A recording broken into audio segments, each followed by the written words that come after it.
Hi guys, आप देख रहे हैं JJRC H49। दिखने में बड़ा छोटा है, आप कहीं भी रख सकते हैं, अपने पॉकेट में, अपने मोबाइल के अंदर, अपने कहीं भी।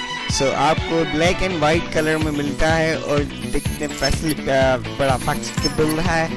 कैमरा इसमें दी हुई है, HD कैमरा 2 मेगापिक्सल कैमरा है और इसको साइड के बटन है, इसको आप दबाएंगे तो इसकी जो फ्लाईओवर्स हैं वो खुल जाएंगे। उसके अलावा आप कहीं भी उड़ा सकते हैं और इसमें रोटेट भी है, लेफ़्ट एंड राइट घूम सकता है, अच्छी तरीके से चल सकते हैं और अपनी इसकी रेंजिंग जो रोमिंग है वो भी ज़्यादा अच्छी है, अपने आप उस पर देख सकते हैं। और इसको आप खरीद सकते हैं, अली एक्सप्रेस से आपको मिल जाएगा ये $20 का।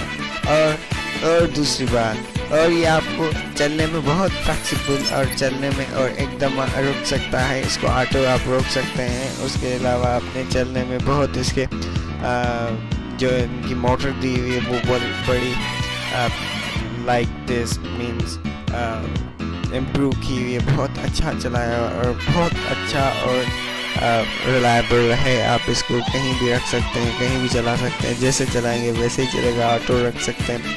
और इससे अच्छी बात ये कि आपको वीडियो देखने के लिए सब्सक्राइब करें और कमेंट करें और लाइक करें और शेयर करें। Thank you very much.